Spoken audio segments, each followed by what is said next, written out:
Hello, lovelies! You're listening to episode 5 of the Broken Enchantments podcast, written and read by Elizabeth Wheatley, and that's me. I hope you enjoy this episode, and I would love to connect with you on Facebook, Twitter, or Instagram. You can check out the links below. Now let's get to the story.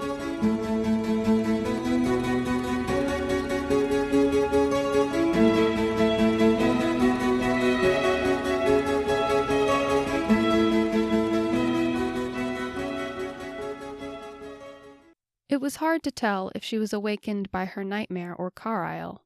He snored like a drunken sailor. In fulfillment of her fear, she had dreamt about killing Duke Ronan. The appall of the act was still vividly fresh. Even though she had done it to save Armandius, she abhorred everything about what had happened. She had been so furious, so mad with rage when she had killed. The sheer unbridled anger Janir had felt in her heart frightened her to the core. What if it came back? Though it was still dark, she didn't want to try getting back to sleep just yet. She stood and dusted herself off, taking deep breaths and looking for something to do. Janir found the nearly empty leather water skin that had been included in her pack. The river was a short walk through the woods, since she had been more or less following the water source since leaving Greenhaven. Everything appeared in order around their meager campsite. Colbo was hobbled in the trees. Carlisle was a nondescript mound of grunting robe. There was not much else to consider. Satisfied, she entered the dense trees. The previous year's pine needles lay on the forest floor in an earthy blanket, squishing with each step. She had not gone far when she stopped. She thought she had heard an echo to her footsteps. Janir spun around but saw no one. It was mostly dark. Someone or something could still be watching from behind one of the trees. Hello? Is anyone there? She took in her surroundings suspiciously. Carlisle, if that's you, I'll break your nose. Not a sound. After waiting a few more moments, Janir went on to the riverbank. It was flowing gently. The bulk of the spring flood shouldn't be coming for a while yet. Janir knelt by the riverside to fill the water skin. A twig snapped. Setting the water skin down quickly, she surveyed every inch of visible forest. When she spotted nothing, Janir resorted to the tree line of the opposite bank. There was a flicker of motion, but it could have been only a bird. Janir listened intently, trying to hear over the constant murmur of the river. Once again, there didn't seem to be anything abnormal. Perhaps it was her nerves manifesting her fears. She stooped again to fill the water skin. Chills shot up her spine as a hand touched her shoulder. Like a startled animal, she swung around to slap the intruder in the head with the only weapon she had. Water splashed over both of them as the water skin struck the intruder. In a panic, she smacked a right cross in the middle of the stranger's face. His hand went to his nose and he mumbled something in protest. Janir was frightened and didn't stop to think who it might be. She grabbed a branch lying near the base of a tree and clubbed him. His arms flew up defensively and he retreated. "Janir!" he shouted, jumping out of reach. It took a moment for her to recognize him, and only then did she lower her improvised weapon. "Seoven?" The elf offered a shrug. "If this is how you greet your friends, I'm glad we're not on worse terms." Janir swallowed. She was lucky they were friends. If he wanted to, he could probably run her through with a sword faster than she could blink. Why are you here?" She wasn't sure how she felt about his presence. Armandius had said either Seoven or Velasquez would be coming, and normally she would be happy to see him, but if he had heard about what happened at Castle Caerson. "I was passing through in my search for you and heard someone wandering by," Seoven explained. "Armandius asked me to protect you, though I wonder if you need it." He smiled teasingly, water dripping off his nose. Janir's stomach did somersaults. "I followed you here, and you know the rest." Janir dropped the branch. "It's good to see you." Seovan opened his mouth, but a rock hit the elf in the side of the head before he knew it was there. Like a skinny, freckled demon, Carlisle flew out of the shadows, falling upon Seovan with bony fists. "Enchanter! Leave him alone!" Janir ordered. "You!" Seovan shouted, blocking the enchanter's attack and flexing his arm back for a blow. "I will tear your liver out through your eyeballs!" Carlisle shrieked in a deranged voice. "I'll teach you to leave me strung up in a tree." "Stop!" Janir grabbed at the collar of Carlisle's robe. Luckily for him, the enchanter weighed little more than a sack of potatoes, and she was able to drag him off before Seovan started defending himself. "Stop! He's a friend!" Carlisle kept fighting for a moment, then cast her a confused look before fixing Seovan in a hard glare. "He has to go." "Why?" "I don't like him." "He isn't leaving because you don't like him." "He's the goblin who left me in that tree." Janir shot a quick glance to Seovan. He did not deny it. "Well, I'm sure he had a good reason." "What are you doing here?" Seovan suspiciously glowered at the enchanter. Carlisle ignored him to thrust an accusing finger at Janir. "Traitor!" "He and I are old friends," she snapped. To her ears, it seemed strange for one so young to claim the friendship of an elf, but Seovan did not correct her. "Really? Then why did he attack you?" Carlisle argued. "It was a misunderstanding." Janir made an irritated noise. "Are you still following me?" Seovan glared at Carlisle, towering a full head and shoulders taller. "I have as much right to be in this forest as you do," the enchanter yelled belligerently. "All right." Janir wedged herself between them. "You two got off to a bad start, but we don't have to fight." Seovan looked willing to hear her words. Carlisle didn't. Janir cleared her throat as she found herself with both of them intimately close on either side. Being around Seovan made her feel odd, but it was a good kind of odd. Janir didn't quite have a name for it. Clearing her throat a second time. "I take it you have met." "He's the one that strung me up the tree." Carlisle must have thought that worth repeating as an emphatic screech. "Nincompoop goblin that he is." "You would not stop following me," Seovan snapped. "I told you my business was none of yours." Janir wished she'd been strong enough to hang Carlisle in a tree herself. It would have made things so much simpler. "Stop it, both of you." She wasn't sure what they were going to do with Carlisle, but she didn't want him to stay. "I'll wager the goblin's planning something diabolical. Look at that. He's scowling at me." Carlisle's finger jabbed toward the elf. "Perhaps it has something to do with the fact you bashed him in the head with a very large rock," Janir suggested. "A very hard rock," added Seovan. "So you do concede he's a goblin?" Carlisle just wouldn't give up.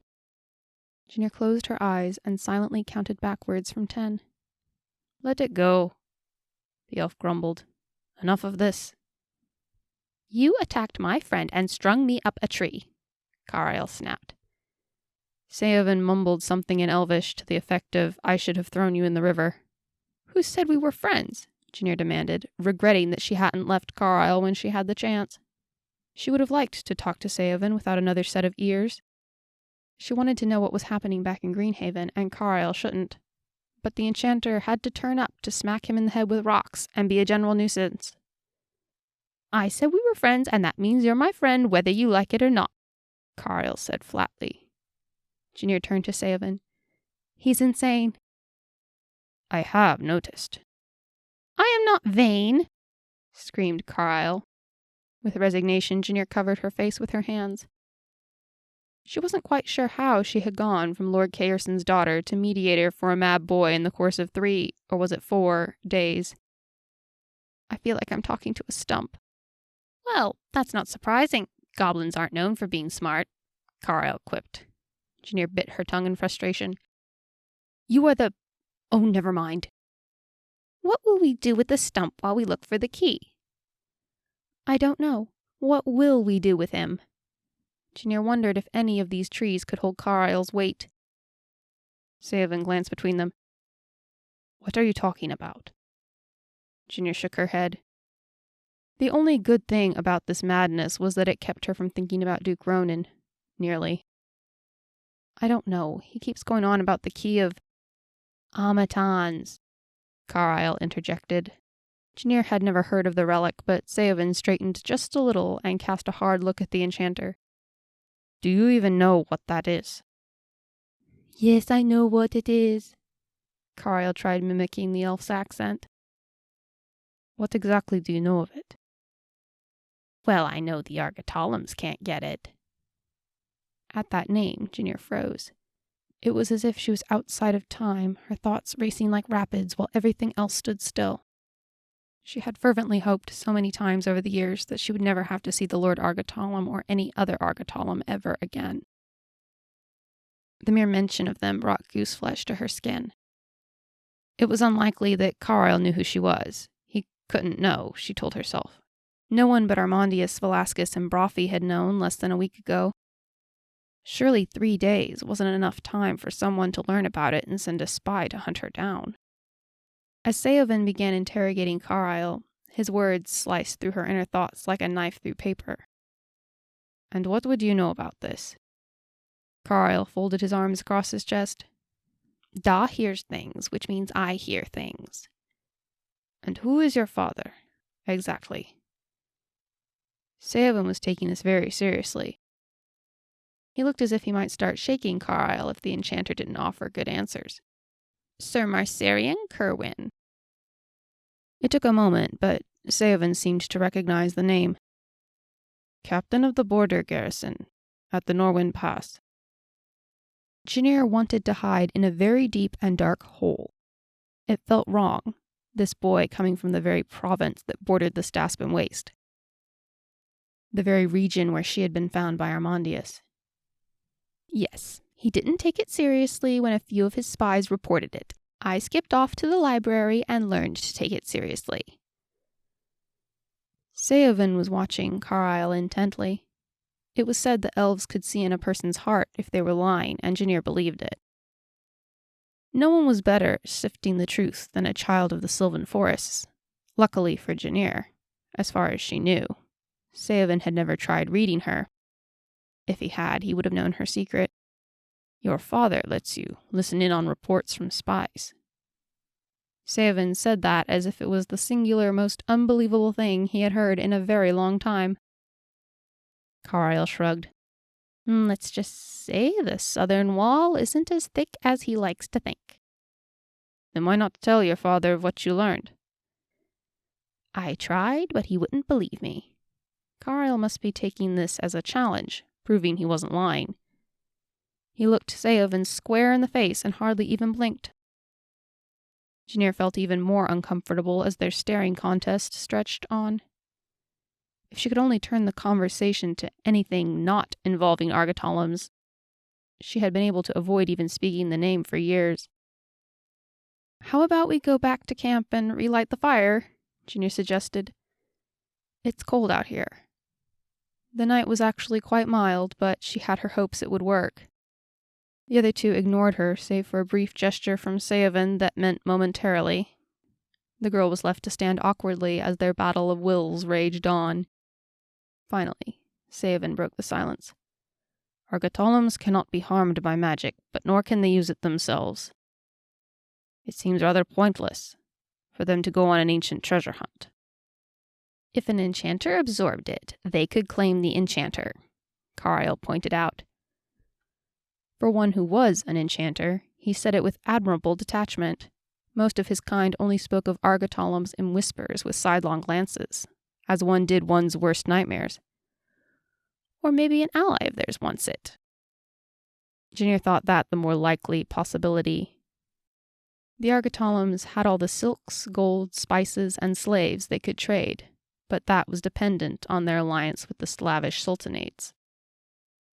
Seovan stared very hard at the young enchanter. "What else do you know?" Carlisle looked away and shrugged. "Aside from the basic lore about where it was buried and so on and so forth, nothing." basic lore, how much was there? She had never heard of any of it, and she'd always thought her education was of the highest caliber. It was several more moments of uncomfortably intense staring before Seovan spoke again. Was a report made on the matter to the High Lords? I told you. Da didn't take it seriously. The elf breathed a deep sigh.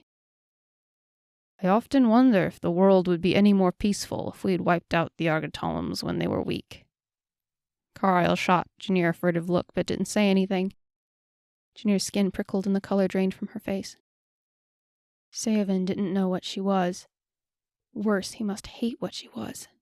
Had Velasquez kept that from him? She had known Seovan for years. Armandius trusted him enough to call him a friend. Still not enough to let him know her secret.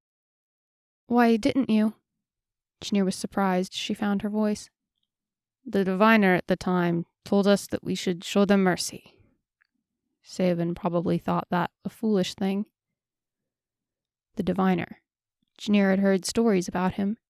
He was a blind boy, born once a generation to the world of mortals.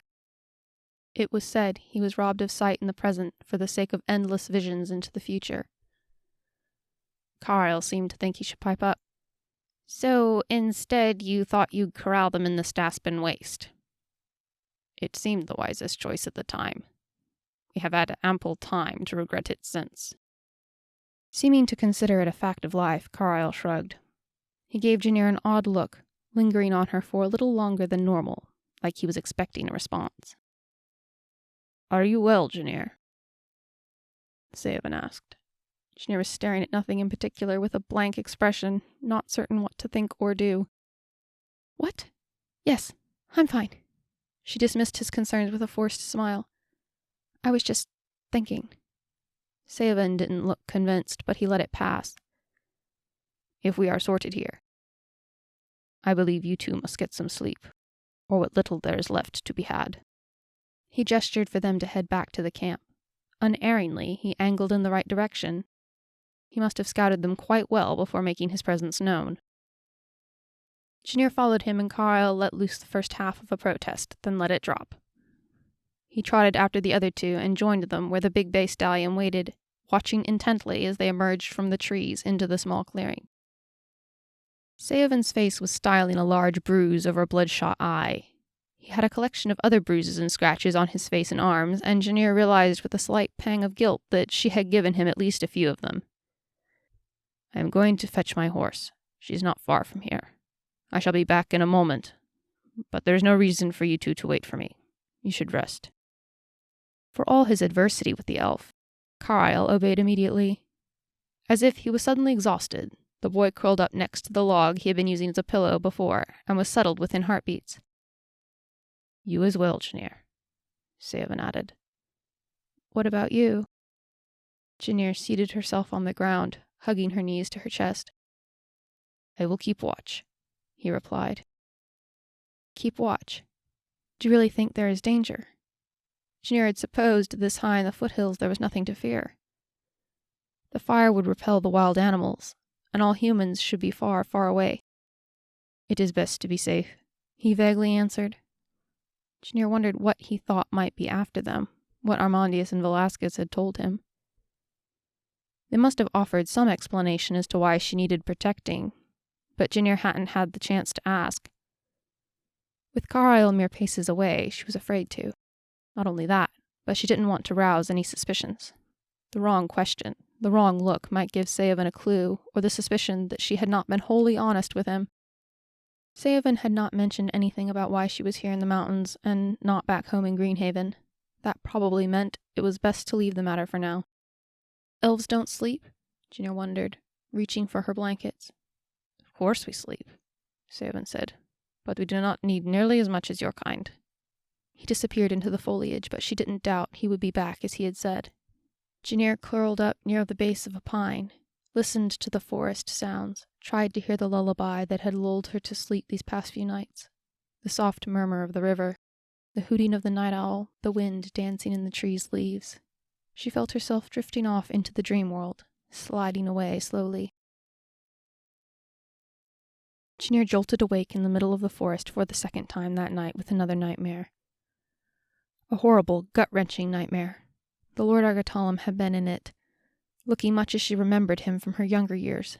There had been a screaming man on the ground, blood, and the shriek of something inhuman. Janir shook her head free of the memory, trying to let it fade. The fire had been put out, and the world was silent, far too silent. Seovan was several paces off, alert. He heard her and glanced in her direction just long enough to convey that she was to be quiet, then continued staring into the trees. A moment later, she heard the soft snapping and bending of greenery as someone moved through the woods. With care, Janir rose into a crouch, ready to run or hide whichever became necessary. Her heart was pounding in her ears like a drum. Her breathing sped. The old feeling of fear brimmed over in her heart. It was a long time before the sound of bodies moving through the forest died down. Could it have been animals? Hunters? Bandits? Carlisle whickered quietly, as did the white mare tied to the tree beside him.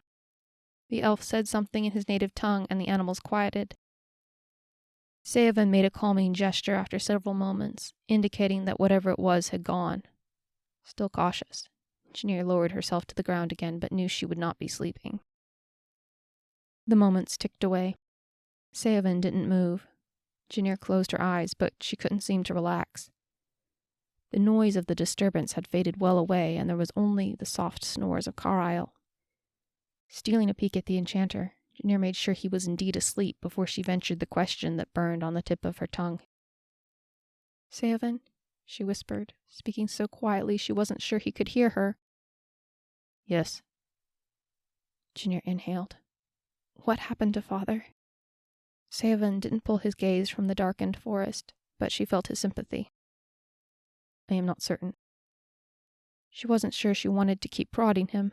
It wasn't clear how much he knew. "Is he all right?"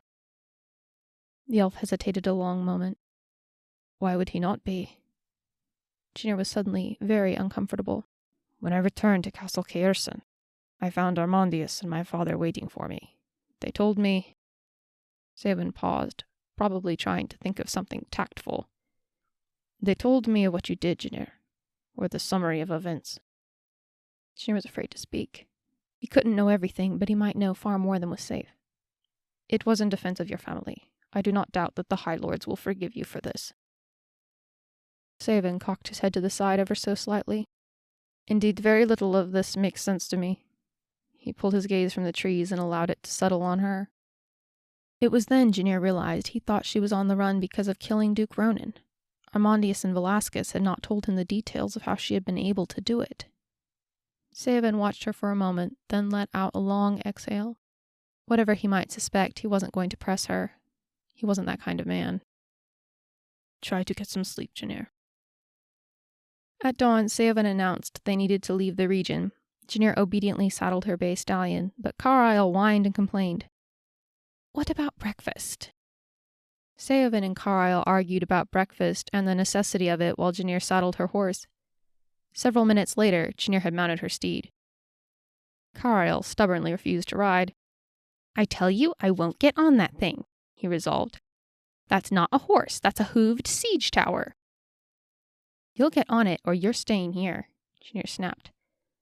"Horses are smelly and sweaty." "And you aren't?" Janir longed so badly to hit the enchanter. "And I thought you just said Carlisle wasn't a horse." Carlisle opened his mouth to retort when Seovan suddenly picked him up and set him arguing and whining on the saddle behind Janir. Carlisle balked for a moment, then begrudgingly settled. "I don't like it either," Janir mumbled to the horse, patting his neck. "Under normal circumstances, I would leave you, enchanter," Seovan growled. "But I have a strange suspicion that you would point them in our direction if you saw those soldiers." "Soldiers?" Janir gulped. "Scouts, I think. I don't know why they were this close to Brevia, but I think they were Slavish." Janir's spine prickled uncomfortably. First the mention of the Argatalams, now their closest allies, neither of which had ever been on particularly friendly terms with her mother's country. "Where are we going?" Carlisle asked. "Higher into the mountains," Seovan replied, swinging up into his white mare's saddle. His brief elaboration would have to suffice. Now that the enchanter was on the horse with her, Carlisle gripped Janir's waist like a lifeline. Undoubtedly, she would be bruised by the end of the day. Knowing that this was no time for complaining, Janir resigned herself to the situation and tried to pretend that Carlisle didn't exist. This has been the Broken Enchantments podcast. Thank you for listening. Check out my Patreon for early access to episodes, bonus content, and lots of patrons-only freebies. You can learn more at elizabethwheatley.com. And don't forget to subscribe.